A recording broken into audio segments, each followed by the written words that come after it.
Selamat pagi sahabat tani semua, dimanapun berada, tetap semangat dan semoga dalam keadaan sehat selalu ya. Oke sahabat tani, kali ini topik kita yaitu bagaimana kesalahan petani ubi jalar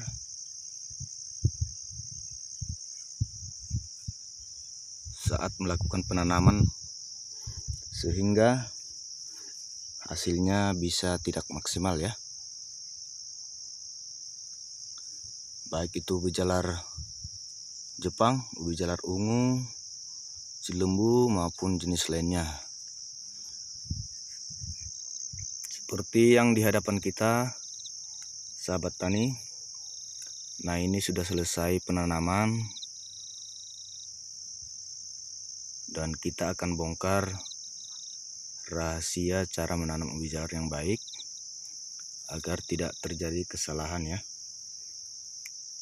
Seperti ini kita sudah selesai pembuatan bedengan dan juga sudah ada videonya kemarin, ukuran bedengan yang ideal untuk ubi jalar. Oke, jenis ubi jalar yang kita tanam kali ini yaitu ubi jalar Jepang.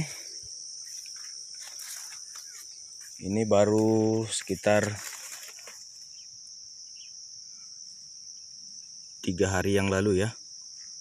3 hari yang lalu melakukan penanaman, jadi sebagian masih terlihat layu ya, karena belum mengeluarkan akar. Biasanya setelah seminggu sudah akan mengeluarkan akar dan sudah mulai akan terlihat tunas baru ya. Oke, untuk cara penanamannya sebenarnya sangat simpel ya, yaitu dengan cara stek batang. Jadi kita potong sekitar 3 ruas seperti ini, lalu kita tancapkan ke dalam tanah atau di atas bedengan ini. Nah, tapi sering terjadi kesalahan, yaitu kesalahan menancapkan ini bibit stek kita, sehingga nanti buahnya tidak bisa berkembang dengan baik dan malah sebagian tidak ada hasil umbi ya.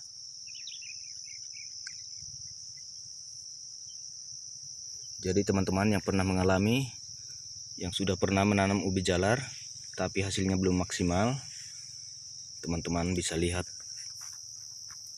video ini, mungkin akan bisa membantu ya. Oke, kita mulai ya teman-teman. Seperti ini, karena ini sudah selesai penanaman, jadi kita ambil contoh saja ya.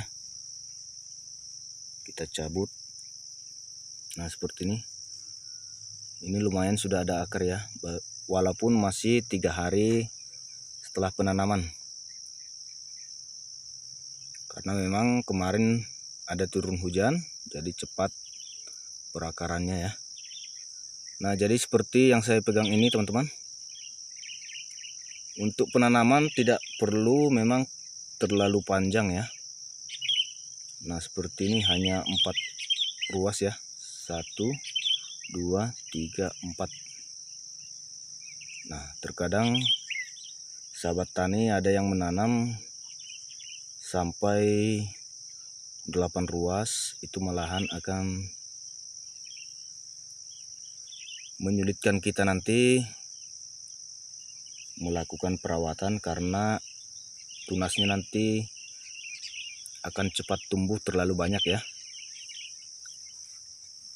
Jadi sebenarnya 3 ruas itu sudah bagus ya teman-teman. Oke, yang kedua itu kita tidak boleh menanam dengan posisi terbalik.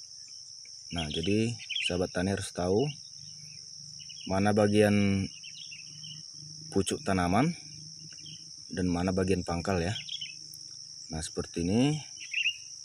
Dari ketiak daun pasti ada terlihat tunas. Nah, ini berarti bagian pucuk tanaman. Nah, ini ke bagian atas. Yang kita tancapkan adalah bagian bawah ya.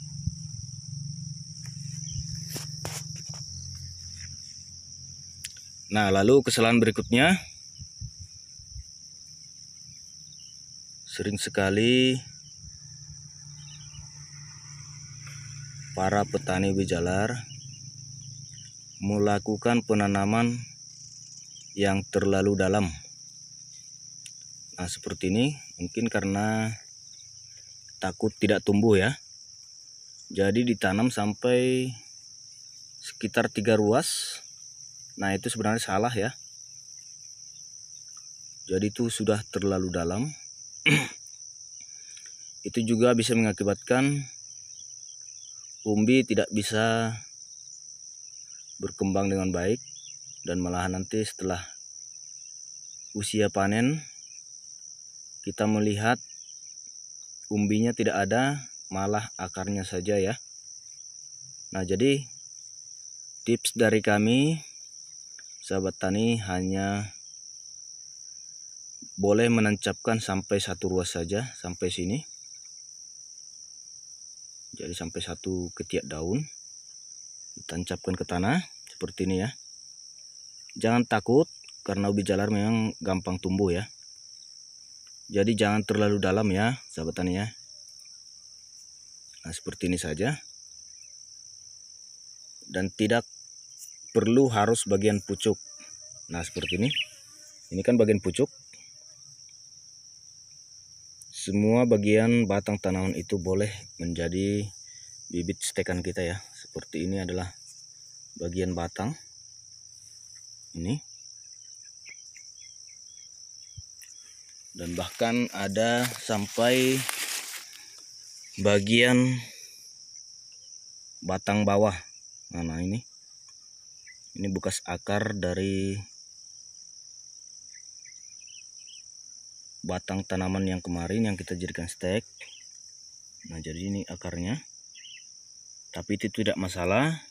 Ini bisa juga kita jadikan bibit ya. Yang penting penancapannya jangan terlalu dalam. Nah, seperti ini. Kita tancap hanya segini saja. Tapi akarnya sudah tumbuh ya. Jadi memang cepat pertumbuhannya untuk ubi jalar. Cukup 1 ruas saja.